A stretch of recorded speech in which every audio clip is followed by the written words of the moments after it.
ഉദ്ഘാടനം കഴിഞ്ഞ പുതിയ ദേശീയപാത 66ന്റെ ഭാഗങ്ങൾ പൊളിച്ചു തുടങ്ങി.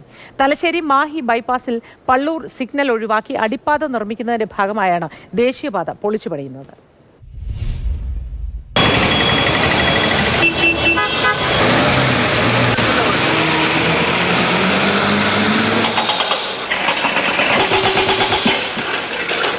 പുതിയ ദേശീയപാത 66-ൽ അശാസ്ത്രീയമായി നിർമ്മിച്ച സിഗ്നൽ സൃഷ്ടിച്ച അപകടങ്ങളും മരണങ്ങളും പതിവായ പശ്ചാത്തലത്തിലാണ് ദേശീയപാതയുടെ ഒരു ഭാഗം പുതുക്കി പണിയാനുള്ള തീരുമാനം.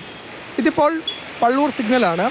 ഈ പള്ളൂർ ഭാഗത്ത് ഇങ്ങനെയൊരു സിഗ്നൽ സ്ഥാപിക്കാൻ പ്രധാനപ്പെട്ട കാരണം ഇവിടെ നിന്നും മാഹിയിലേക്കും ചൊക്ലിയിലേക്കും വാഹനങ്ങൾക്ക് പോകാനാണ്. പക്ഷേ നമുക്കറിയാം, പുതിയ ദേശീയപാതയിൽ അങ്ങനെ സിഗ്നൽ സംവിധാനം പൊതുവെ ഉണ്ടാകാറില്ല, വളരെ ചുരുക്കമാണ്.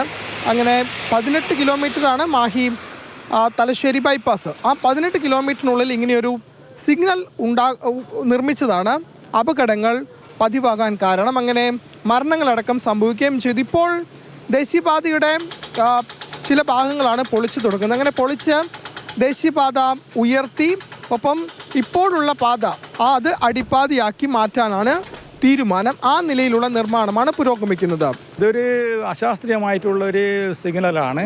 സർവീസ് റോഡിൽ നിന്ന് ഇത്ര ചുരുങ്ങിയ ദൂരത്തിൽ ഇങ്ങനെ എവിടെയും സിഗ്നൽ ഉണ്ടാവാറില്ല, കണ്ടിട്ടില്ല. ഹൈവേന്ന് മെയിൻ റോഡ് വരുന്ന ആൾക്കാർ ഡ്രൈവർമാർ കണ്ടമാനം സ്പീഡിൽ വരുന്നു. അപ്പോൾ സിഗ്നൽ നോക്കാണ്ട് കയറുന്ന സമയത്ത് ഇങ്ങനെ കയറുന്ന സമയത്ത് ആക്സിഡൻ്റ് ആണ്. അങ്ങനെയാണ് സംഭവിച്ചത് ഇവിടെ ആക്സിഡൻ്റ് എല്ലാം. നാട്ടുകാരടക്കം പറയുന്നത് നേരത്തെ തന്നെ ഇതിൻ്റെ നിർമ്മാണം തുടങ്ങിയ സമയത്ത് തന്നെ ഇങ്ങനെ അശാസ്ത്രീയമായി സിഗ്നൽ സ്ഥാപിക്കാതെ മേൽപ്പാത പണിയണമായിരുന്നു ഒരു പക്ഷേ, അല്ലെങ്കിൽ ഇപ്പോഴത്തെ ദേശീയപാതയ്ക്ക് കൂടുതൽ ഉയരം കൂട്ടണമായിരുന്നു എന്നതാണ്. ഇതിപ്പോൾ നിർമ്മിച്ച ഉദ്ഘാടനം ചെയ്ത ദേശീയപാതയാണ് പൊളിച്ച് അതിൽ മാറ്റങ്ങൾ വരുത്തി വീണ്ടും പണിയുന്നത്.